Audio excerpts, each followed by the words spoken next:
Vivemos em um tempo de paixões raivosas. Sim, uma tensão mútua. E nos últimos anos, isso se acentuou e se acentuou muito de forma aguda. Praticamente dessa tensão que aumentou, ninguém ficou de fora. A gente foi praticamente obrigado a um posicionamento de forma assim coercitiva.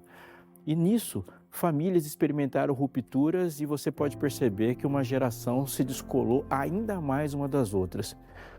O que no começo parecia apenas ser uma discordância, na verdade se transformou em um desprezo mútuo. Neste mundo onde as polarizações estão cada vez mais presentes na nossa vida, a gente não pode dizer que falar desse assunto não é falar de algo sério. As igrejas não ficaram de fora, pelo contrário, ocuparam um papel predominante na trama e experimentaram como um termômetro todo o calor que estava fora dela. Mas o chamado da igreja não é para medir a temperatura como termômetro, mas para alterar a temperatura como um termostato. O apóstolo Paulo, em seu tempo, testemunhou, viveu, enfrentou uma situação muito parecida na igreja de Corinto. Essa igreja muito problemática do Novo Testamento, localizado na região grega do Peloponeso, nos oferece modelos importantes para resolvermos os nossos problemas também. Nós vamos, a partir dos problemas deles, tirar lições para resolver os nossos aqui, porque está começando agora o Fé para Hoje.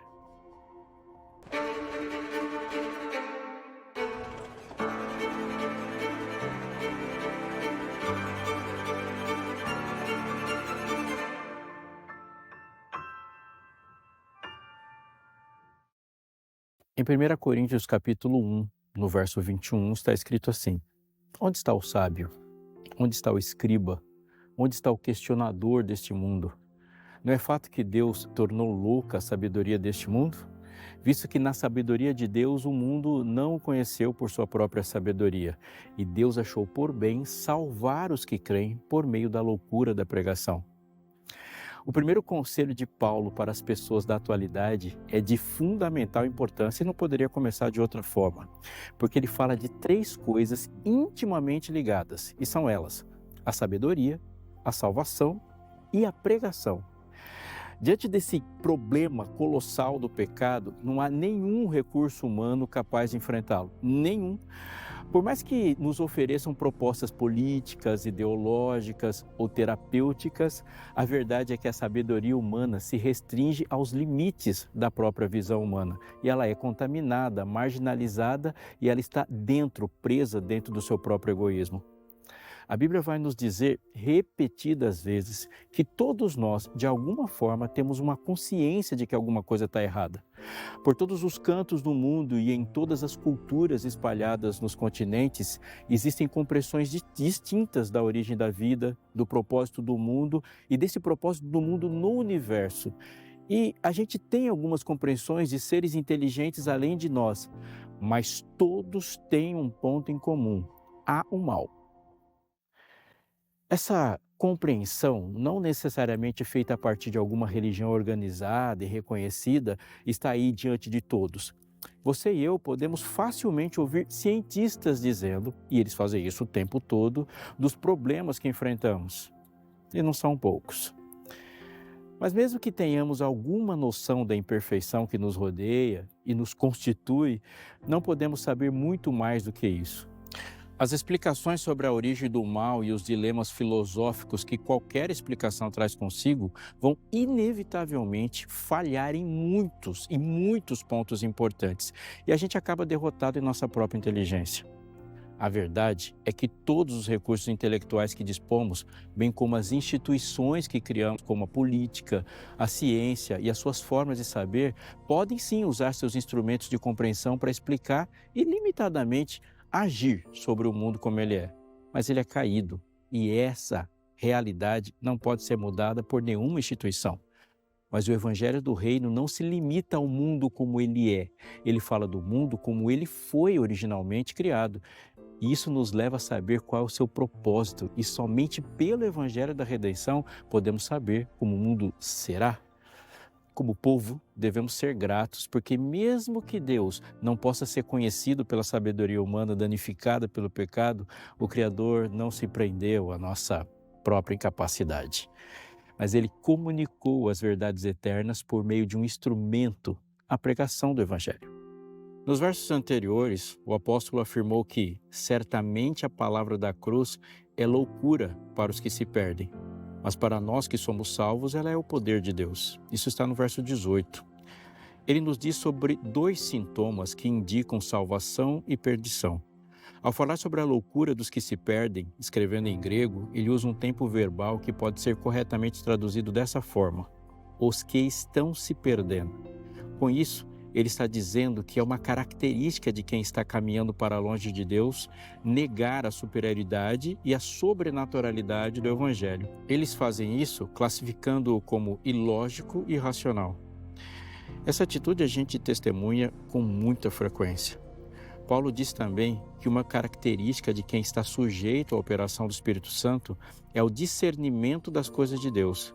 Mais tarde, no capítulo 2, ele vai afirmar: disso também falamos, não em palavras ensinadas pela sabedoria humana, mas ensinadas pelo Espírito, conferindo coisas espirituais com espirituais. Ora, a pessoa natural não aceita as coisas do Espírito de Deus porque eles são loucura, e ela não pode entendê-las porque ela se discerne espiritualmente. Porém, a pessoa espiritual julga todas as coisas, mas ela não é julgada por ninguém, porque quem conheceu a mente do Senhor para que o possa instruir? Nós, porém, temos a mente de Cristo. Ele disse isso em 1 Coríntios capítulo 2, verso 13. Com isso, ele não está delegando o saber das coisas espirituais a uma área específica, restrita, incomunicável da vida. Pelo contrário, ele está dizendo que o discernimento dado pelo Espírito amplia o conhecimento para além das limitações do mundo natural e caído. Podemos seguramente concluir que a pregação é insubstituível, sobrenatural e de iniciativa divina. Os muitos recursos, a grande quantidade de recursos que temos, por mais que sejam grandes, elas são muito, mas muito importantes para muitas outras coisas. Mas foi a escolha de Deus que, segundo Efésios 4:11, concedeu uns para apóstolos, outros para profetas, outros para evangelistas e outros para pastores e mestres, com vistas ao aperfeiçoamento dos santos, para o desempenho do seu serviço, para a edificação do corpo de Cristo, até que todos cheguemos à unidade da fé e ao pleno conhecimento do Filho de Deus, ao estado da pessoa madura, à medida da estatura da plenitude de Cristo.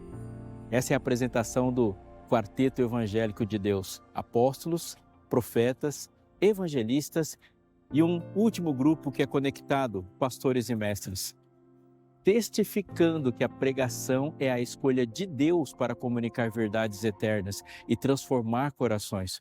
Todas as outras alternativas vão falhar miseravelmente.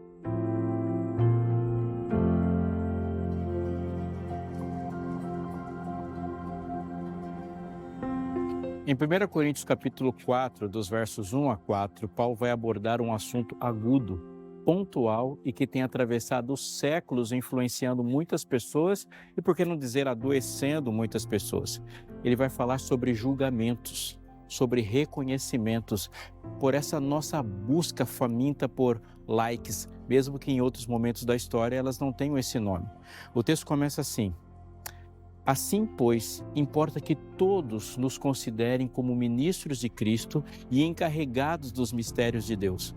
Ora, além disso, o que se requer desses encarregados é que cada um deles seja encontrado fiel. Mas a mim pouco importa ser julgado por vocês ou por um tribunal humano. Nem eu julgo a mim mesmo, porque a consciência não me acusa de nada. Mas nem por isso me dou por justificado, pois quem me julga é o Senhor. Quantos de nós estão sofrendo por estar vivendo longe da sabedoria deste verso? Ou quantos de nós estão metidos em confusões infindáveis por causa de julgamentos? Na época em que Paulo escreveu essa carta para a igreja de Corinto, a comunidade cristã nessa cidade estava mergulhada nesse tipo de confusão. Paulo havia fundado essa igreja. Porém, com o decorrer do tempo, ela sofreu influências de outras pessoas, e essas pessoas são pessoas de peso na igreja do primeiro século. No verso 11 do primeiro capítulo, ele vai dizer: Pois, meus irmãos, fui informado a respeito de vocês por alguns membros da casa de Cloe de que há brigas entre vocês. Refiro-me ao fato de cada um de vocês dizer: eu sou de Paulo, eu sou de Apolo, eu sou de Cefas, eu sou de Cristo. O que podemos perceber é que após a presença desses grandes vultos, os evangelistas da igreja que passaram por lá, os membros dessa igreja desenvolveram vínculos e afeições diferentes para cada um deles. E isso se transformou em partidarismo, jogo de poder e muita autojustificação.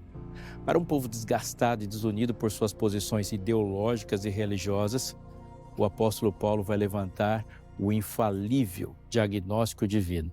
No versículo imediatamente anterior ao que eu li, ele disse: portanto, ninguém se glorie nos homens, porque tudo é de vocês. Seja Paulo, seja Apolo, seja Cefas, seja o mundo, seja a vida, seja a morte, sejam as coisas presentes, sejam as coisas futuras, tudo é de vocês.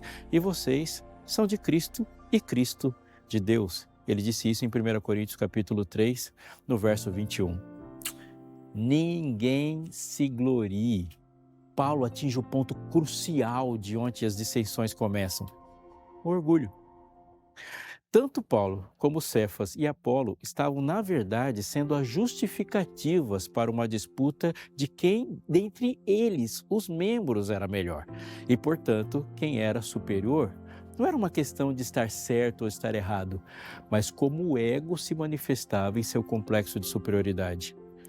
Esse não é um caso isolado. Não é, nunca foi e nunca será. Esse é um caso emblemático que explica todos os outros desse tipo. Nas polarizações que ora testemunhamos, ora enfrentamos, o assunto é uma questão secundária. Apenas a tinta que cobre um ego inflado e uma tentativa de autojustificação.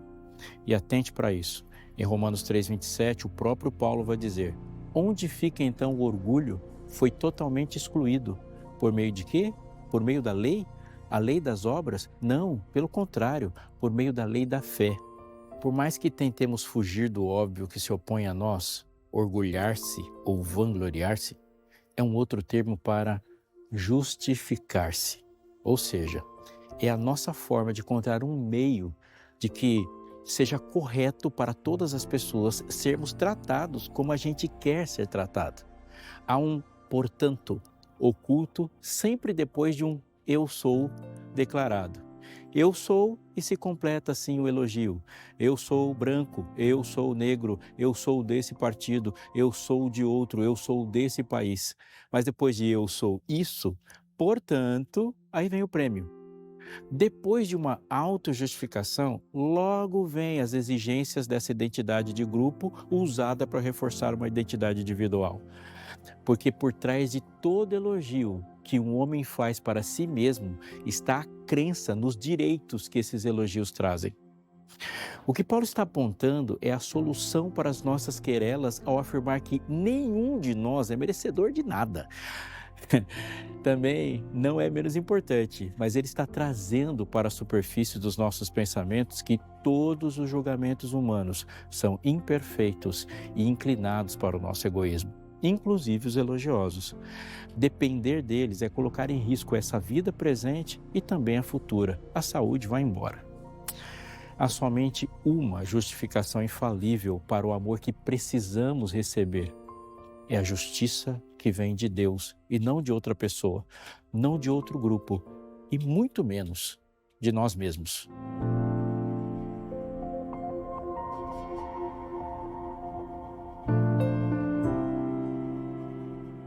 Um terceiro ponto que Paulo vai abordar a partir de um problema que aquela igreja tinha enfrentado é sobre a relação que temos entre aquilo que sabemos, a nossa intelectualidade, e a unidade tão necessária para qualquer tempo.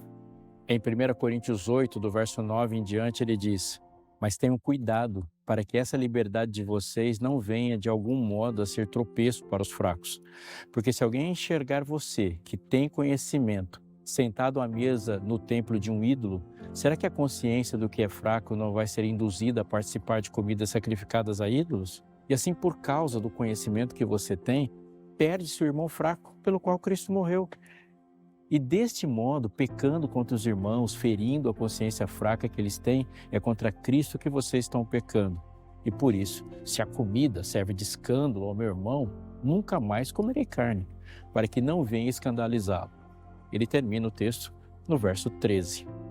Os irmãos, eles não tinham nenhum acesso a qualquer carne para consumo que não tivesse passado por um ritual pagão ou idólatra. Logo no começo do capítulo, Paulo fala disso e a posição teológica de Paulo é igual à de uma parte dos membros da comunidade. Paulo vai dizer que não há nenhum Deus concorrente com o Deus verdadeiro, porque ele é único. Todo ídolo humano é resultado da imaginação de um coração pecaminoso. E essa religiosidade pagã e idólatra sequestrou a cultura. Portanto, nesse caso, não havia ofensa a Deus e nem o consumo era uma admissão da existência de qualquer Deus ou um ato de adoração a um Deus pagão. Mas o problema é que havia um motivo importante que fazia com que o outro grupo se escandalizasse por causa dessa prática.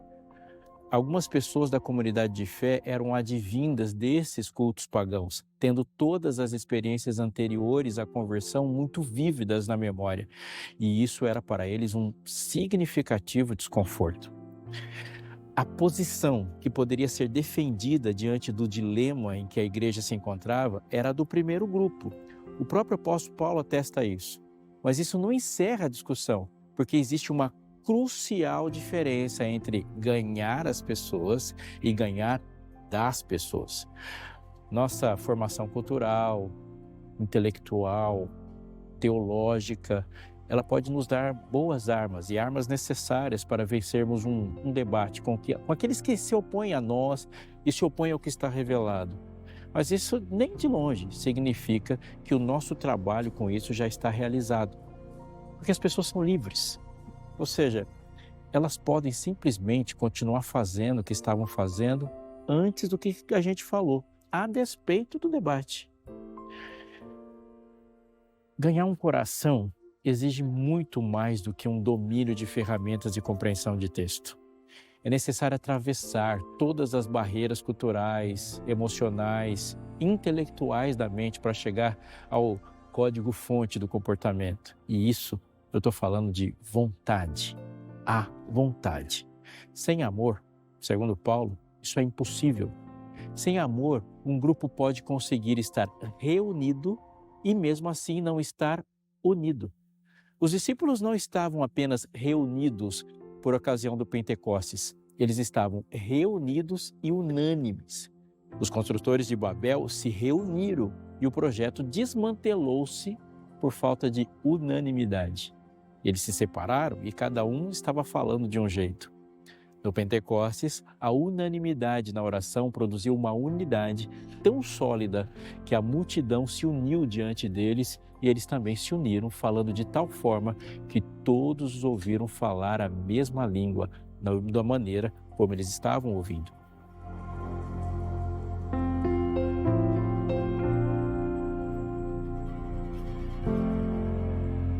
Do Pentecostes, a unanimidade na oração produziu uma unidade tão sólida que a multidão se uniu diante deles e eles também se uniram, falando de tal forma que todos os ouviram falar a mesma língua na sua própria forma de ouvir. A unidade do povo de Deus e a pureza doutrinária não podem ser separados, pois uma dá propósito para a outra. Sem nos unirmos na doutrina, não somos unidos em nada. Sem estarmos unidos pelo amor, a doutrina não alcança seu efeito. Jesus disse: eu lhes tenho transmitido a glória que me tens dado, para que sejam um como nós o somos, eu neles e tu em mim, a fim de que sejam aperfeiçoados na unidade, para que o mundo conheça que tu me enviaste e os amaste, como também amaste a mim. Ele disse isso na sua oração sacerdotal em João 17, versos 22 e 23. Olha, olhando para o contexto ali, a gente vai claramente saber que em nenhum momento Paulo disse que uma posição conscientemente correta não deva ser defendida e nem tampouco considerou normal uma discussão que demande tanto tempo e energia em questões que já estavam claramente expostas nas Escrituras. O que está acontecendo aqui é uma reflexão sobre como essas coisas devam ser aplicadas naquele contexto, um contexto que envolvia considerar com seriedade o coração de outra pessoa. Creio que a última pessoa do mundo queria se posicionar a favor de uma desintelectualização da religião é Paulo. Ele afirma, na verdade, que saber sem amor não se aproveita, pois tudo que não se origina na intenção de amar a Deus e amar o próximo é indiscutivelmente idolatria. Comer os alimentos oferecidos a ídolos era uma posição discutível, mas destruir a unidade da igreja é um pecado indiscutível.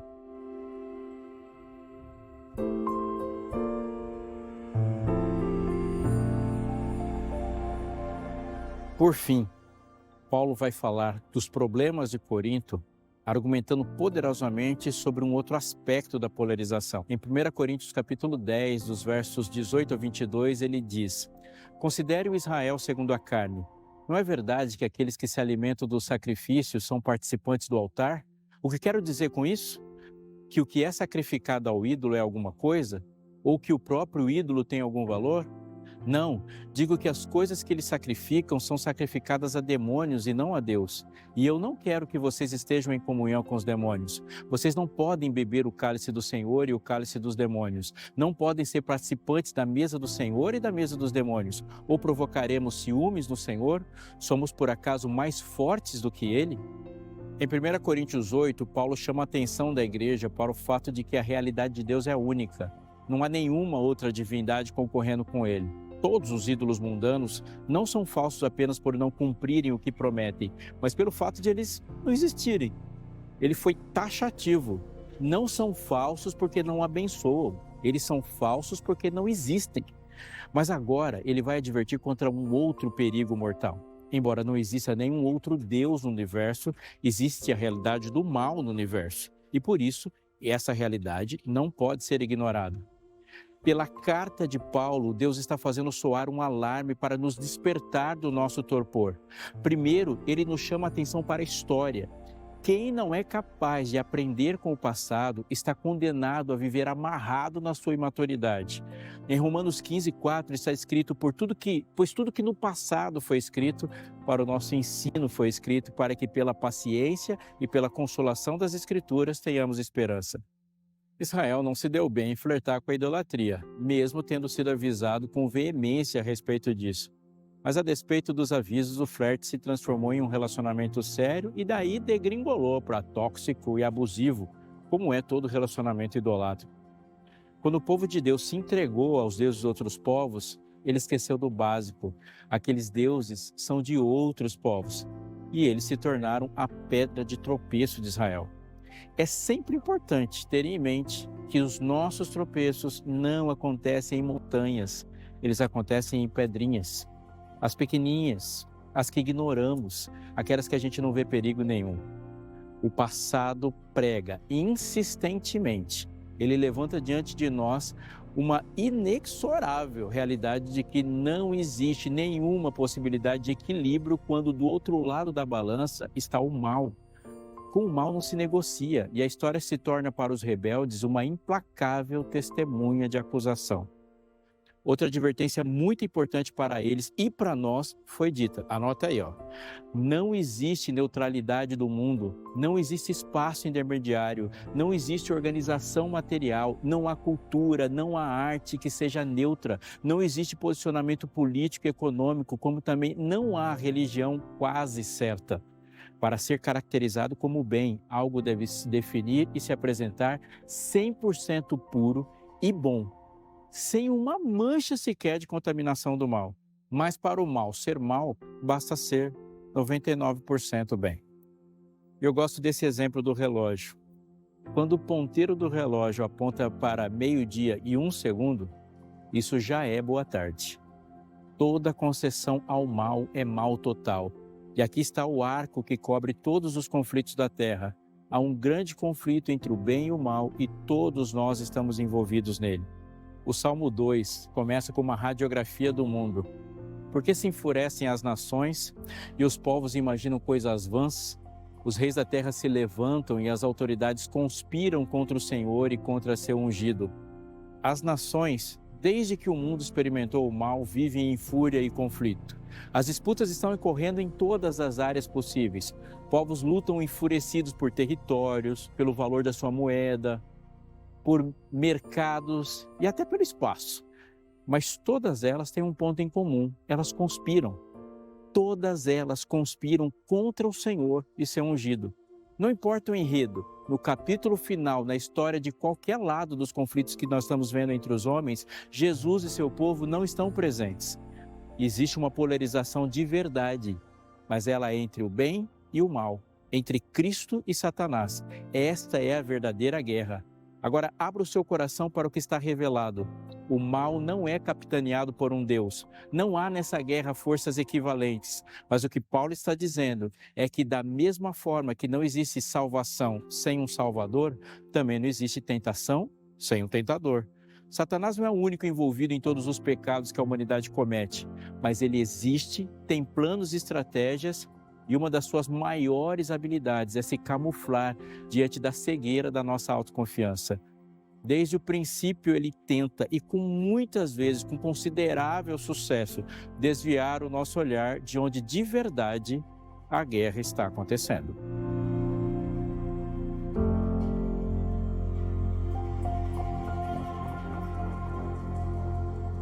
A TV Novo Tempo e o Fé para Hoje querem ser seus parceiros nesse exercício de compreender esse mundo tão complicado.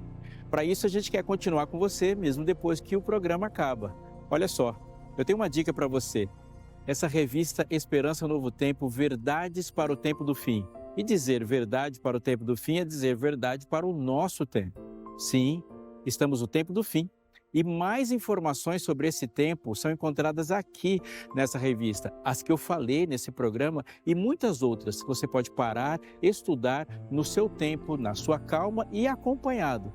Liga para a gente, fale conosco, mande uma mensagem para a gente por meio do WhatsApp que está aparecendo para você ou fale com a gente pelo telefone fixo. Você pode escolher até falar ou entrar em contato conosco pela internet, está valendo. O que você não pode é ficar de fora de ter uma informação tão importante quanto essa e adquirir conhecimento para passar para os outros, inclusive. Nós estamos te esperando.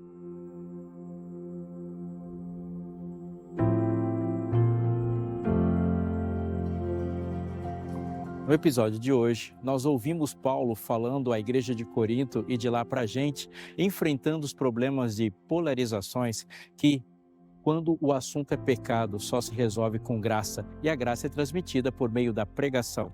Muitas tentativas ideológicas estão aí como uma solução de um problema, mas elas saíram do mesmo lugar que os outros problemas saíram. A maior arma que o cristão tem contra esse mundo confuso é a pregação do Evangelho. Paulo também nos ensinou que a unidade é uma questão fundamental e o respeito pelo coração das outras pessoas deve estar presente em todas as discussões. Intelectualidade sem transformação é autojustificação. Falando de autojustificação também, nós aprendemos que muitas das nossas disputas, elas não são defesas das teorias e das melhores ideologias do mundo. São as defesas de nós mesmos querendo marcar o nosso lugar na terra. E a solução para isso é deixar que Cristo e sua justiça nos diga a maneira como devemos ser tratados. Espero que isso tenha servido para você, para se posicionar firmemente com a firmeza da palavra e iluminando o mundo sem fazer parte das loucuras dele.